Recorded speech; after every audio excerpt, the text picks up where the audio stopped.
The lightsaber, a staple of the Star Wars franchise and something all of us wish was actually obtainable and working in real life. Since the lightsaber's first appearance in A New Hope in 1977, a lot has changed about the weapon. So let's take a look at 5 things about the lightsaber that has changed over the years. Starting off with the first change, there were originally only 2 colors. In the first 2 movies of the original trilogy, A New Hope and The Empire Strikes Back, lightsabers were only seen in 2 colors, blue for the Jedi and red for the Sith. Well, actually, the props themselves were just white and the blade colors were VFX in after, but the blue and red lightsabers became shorthand for what side of the Force you were on, until Luke Skywalker came along in episode 6 and built his own lightsaber to replace the one he lost in his fight with Darth Vader. The new blade was shown as blue in the original promotional material and even in some original edits of the movie. Ultimately, it changed to the first new lightsaber color since the beginning of the series. Why did they change it? Because the color of the special effects showed up better against the blue Tatooine sky. Blue on blue just didn't mix well, and I'm glad it didn't because Luke got a new look going on. And as the years went by and the prequel trilogy and the Clone Wars series came out, we found out that there was a purple lightsaber wielded by Mace Windu, yellow sabers that were distinct to the Jedi Temple guards,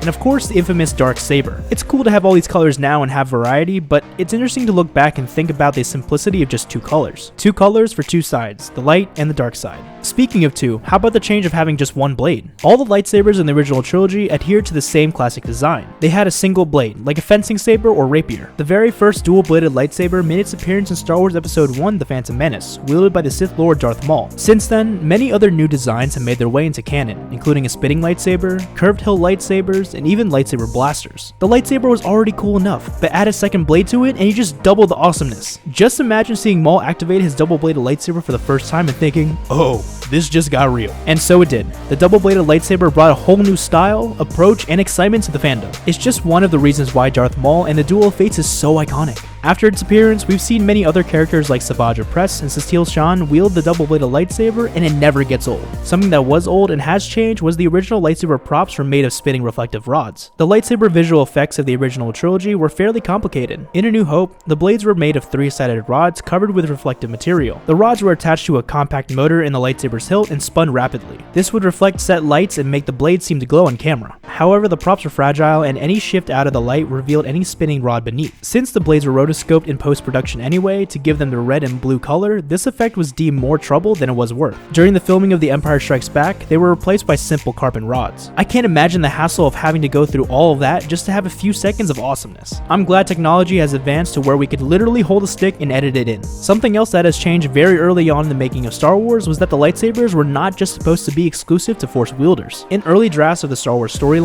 using lightsabers wasn't reserved for the Jedi Order and other Force users, but it was apparently a much more mundane weapon. Early concept art showed them being wielded by both Rebel and Imperial soldiers. It was later decided to make them exclusive to the Jedi to make them more unique and mysterious. Also, they were originally called laser swords, which isn't nearly as cool. I'm glad the lightsaber didn't become a common weapon in the franchise. Like it said before, it wouldn't have been unique and cool. Just having that rareness and exclusivity is partly what makes it such an awesome item as it is. It's not cool if everyone can have it. What's very interesting, however, is that lightsabers were not really canonly powered by kyber crystals for a while. Now this might differ with a lot of people since there is such a thing as your own head canon and GL canon, aka George Lucas canon. Kyber crystals, the natural occurring force-attuned crystals used to construct lightsabers, weren't mentioned on the big screen in theaters until Rogue One. However, they have appeared in various non-canon and extended universe material. So there was no mention of kyber crystals in the original 6 movies, but a lot of legends and extended universe material that George Lucas stamped canon approval on had some mention of kyber crystals. Now to me, anything that came out during the time George Lucas had full rights to Star Wars is my headcanon. So we already knew kyber crystals powered the lightsabers long ago from Legends, EU, and even the 2003 Clone Wars miniseries,